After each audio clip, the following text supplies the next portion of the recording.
একেবারে শর্ট টাইমে আমি ঢাকা থেকে গ্রামে এসে যেভাবে ঈদ করলাম, আজকে আমার ঈদ যাত্রাটা দেখবেন। চলুন তাহলে শুরু করা যাক। আসলে আমরা যারা উত্তরবঙ্গে আসি তাদের জন্য আসলে একটা বিরক্তির বিষয় হচ্ছে ঢাকা থেকে চন্দ্রা থেকে টাঙ্গাইল পর্যন্ত এতটুকুই জ্যাম লাগে, যা আমাদের একটা বিরক্তির কারণ হয়ে দাঁড়িয়ে থাকে। মানুষ কতক্ষণ গাড়িতে বসে থাকতে পারে?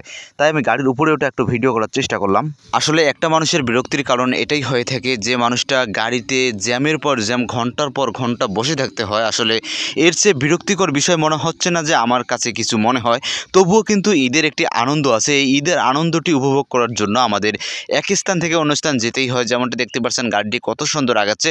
এরকম করে যদি গাড়িটা প্রতিটা রাস্তায় এরকম করে চলতো তাহলে হয়তো বা আমার 6 থেকে 7 ঘন্টা জার্নিটাই শেষ হয়ে যেত, কিন্তু তা না হয় প্রায় 14 থেকে 15 ঘন্টা জার্নিটা হয়ে যায়। যেহেতু উত্তরবঙ্গে যারা আসেন তারা হয়তো বা অবশ্যই জানেন।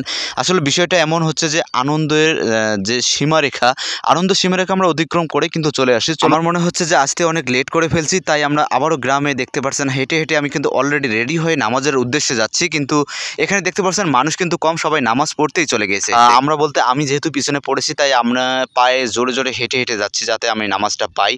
যেটার জন্য এত অপেক্ষা। আমরা একটু আগাতেই দেখি আমার একটু মিস্টেক হয়ে গেছে। যেখানে নামাজ হচ্ছে 8:30, আমি মনে করছি 8টা বাজে নামাজ হবে।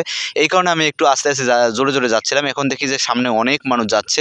যাই হোক, যেমনটা দেখতে পাচ্ছেন আমাদের গ্রাম অঞ্চলের দৃশ্যটা কত সুন্দর। আর এখানে একটা জিনিস চোখে পড়তেছে, যেমনটা দেখতে পাচ্ছেন যে দুই পাশে কত সুন্দর কাগজ দিয়ে সাজাইছে এবং রাস্তায় কিন্তু ঈদ মোবারক বলে লিখছে। আসলে গ্রামের মানুষের সয় সম্পদ না থাকুক, তাদের কিন্তু মনে আনন্দটা অন্যরকম থাকে।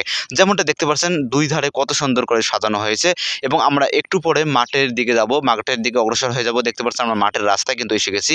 আর মাঠে যেতে না যেতে অলরেডি কিন্তু একটা দোকান আমাদের চোখে পড়ে গেল, যেমনটা দেখতে পাচ্ছেন। আসলে এই দোকানটা প্রতিনিয়ত প্রতি বছরই আমাদের মাঠে আসে, কারণ এনার একটা নির্দিষ্ট একটা দোকান আছে। এই দোকান থেকে কিছু কিছু দ্রব্য সামগ্রী নিয়ে তিনি এখানে মাঠে চলে আসেন ছোট বাচ্চাদের আনন্দ এবং ছোট বাচ্চাদের মজা খাওয়ানোর জন্য।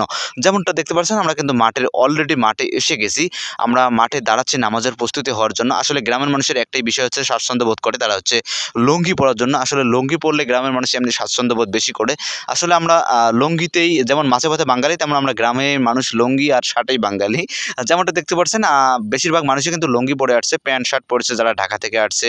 আসলে তারা কর্মের উদ্দেশ্যে যারা ঢাকা থেকে আসে, তারা হয়তো প্যান্ট শার্ট পরে বা পাঞ্জাবি পরে। আর বেশিরভাগ মানুষই কিন্তু কৃষক শ্রমিক মানুষই কিন্তু লুঙ্গি পরতে স্বাচ্ছন্দ্য বোধ বেশি করে। তাই যে এমনটা দেখতে পাচ্ছেন এখানে কিন্তু লুঙ্গি পরছে। আমরা একটু দেখানোর চেষ্টা করলাম ইমামকে, কিন্তু এখানে ইমামকে দেখানোর হলো না, কারণ অতিরিক্ত মানুষ হয়েছে। যেহেতু আমরা নামাজ শেষ করে এখন বসে পড়লাম এখন মোনাজাতের আশায়। আসলে এখানে যারা টাকা ওঠাচ্ছে আসলে কিসের জন্য ওঠাচ্ছে, এটা হয়তো বা আপনাদের মনে একটা প্রশ্ন জাগতে পারে। আসলে এনারা হচ্ছে মাঠ উন্নয়ন কর্তৃপক্ষ বা মসজিদ উন্নয়ন কর্তৃপক্ষ, মাদ্রাসা উন্নয়ন কর্তৃপক্ষ সবাই মিলে তারা একটা নির্ধারিত টাকা উত্তোলন করে, যা এই টাকাটা দিয়ে তারা উন্নয়ন করতে পারে। এই উন্নয়নের জন্য এই টাকাটা সাধারণত তোলা হয় মাঠ থেকে প্রতি বছর। আসলে আমাদের ভিডিওটা কেমন লাগলো, সবাই ভালো লাগলে অবশ্যই জানাবেন। ফ্যামিলির সবাই মিলে দেখবেন। আসসালামু আলাইকুম।